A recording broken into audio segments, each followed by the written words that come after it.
Before we dive into today's story, a quick favor: if you enjoy our content, hit that like button. It's free, and it really helps us bring you more incredible history. The history hidden behind the massive stone walls of London's most infamous fortress is scarcely believable in its cruelty. The Tower of London wasn't just a royal palace, but one of torture, fear, and even death. Throughout many centuries, it slowly turned into a stage for one of history's most heinous, shocking executions. Today, we're peeling back the layers of time to uncover the macabre details of these methods. Be warned, what you're about to hear is not for the faint-hearted.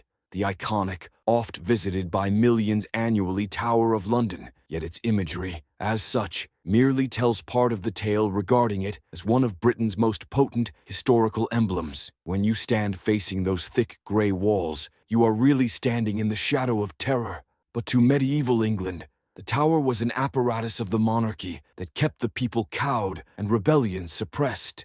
The Crown had not been interested only in the punishment to be meted out to a criminal or a traitor, but also in making a show of him. What better than some gruesome executions that would sicken onlookers and leave an indelible mark on the psyche of the public? The rack was simpler, yet effective in practice, an apparatus with rollers fitted on each end of a wooden frame, to which the victim's wrists and ankles were tied. By turning the handles, the body was drawn out further. Tendons would tear, muscles snap, joints dislocate, each stretch bringing pain beyond endurance. Not to mention that the very sound had the power to make many feel squeamish. The rack wasn't so much with torture, but more to extract confessions. Most of the victims, to save themselves from such agony, would confess to crimes they had never committed. But then what are confessions if gained under duress? They hardly mattered, since the Crown had already made up its mind. Then is the Scavenger's daughter contraption that is ingenious yet highly sadistic. Where the rack had stretched the body, this compressed it. Victims were folded into a compact crouch, knees brought to the chest, arms being bound in such a fashion that they were quite helpless. The blood vessels would burst from the pressure as the device squeezed tighter, and the victims would leave gasping. It was the cruelest twist that while it was named after its inventor, Leonard Skevington, it was also called Scavenger's daughter to mock its victims. And these procedures were merely the opening acts. Those convicted of the most serious offenses or conspiracy against the Crown couldn't have faced a penalty feared as much as being drawn, hanged, and quartered. Let me take you back into the dark streets of 16th century London. First, a prisoner condemned to such a ghastly fate would be drawn, tied either to a wooden frame or dragged through the city behind a horse. One's body would bruise and batter on cobblestones as crowds jeer on. The hanging itself did not immediately break necks, as one could fathom. The rope has to be adjusted to turn it into a very long strangulation, but never long enough for them to die completely and to starve a prisoner from air. And here the nightmare part comes: disemboweling. The executioner would then open the abdomen, removing the intestines and organs of the victim, often burning them in front of the victim, who was still conscious. As life went out of the victim, the final act was performed. His body was hacked into 4 pieces, or quartered, and his head mounted on a pike to be shown as a grim warning to all who would challenge the Crown.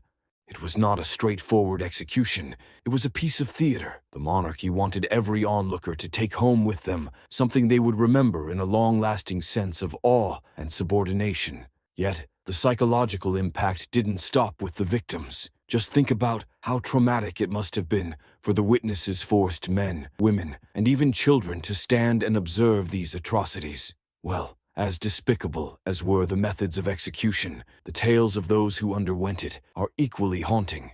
Take, for example, John Fisher, the Catholic bishop, standing in the way of King Henry VIII. His loyalty to the Pope cost him his life after execution, and his body was quartered and sent to different parts of England. And far from silencing all dissent, Fisher's execution galvanized an underground rebellion. His martyrdom had fired in the opposition of the king, proof that fear and cruelty can only cause people for so long.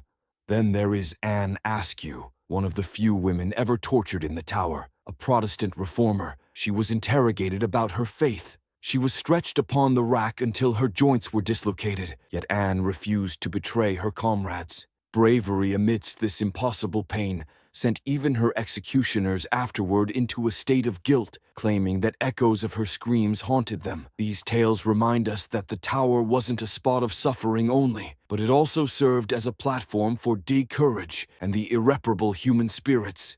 History of the Tower of London is like reflecting upon humanity's dark aspects. These tales of murders and torture might very well remind us of the brutality of another age, so they will never appear inoffensive. Where power goes sans check, it may rise into all sorts of horrors. Masses might be managed through fear, but never permanently. The walls of the tower stand in mute witness to those whose blood was the price of the outspoken dares against tyranny, while their voices ring in its strength. These stories remind us that the line between justice and cruelty is often a fine one, and the reason we should never let fear take over. We leave these ancient walls, carrying the teachings that even on the worst night, courage can be eternal. So far on today's journey deep into the most haunted past of the Tower of London with me, which one of the above-mentioned methods of execution do you find most despicable? Perhaps there was another method we didn't discuss today. Share with the comments section below. We'd love to hear about it. If you found this tale as terrifying as we did, then like this video, subscribe to more tales from the dark side of history, and share with a friend who loves uncovering the truth behind the legends. Until next time, history's not always pretty, but it's always worth learning. Stay curious, stay brave,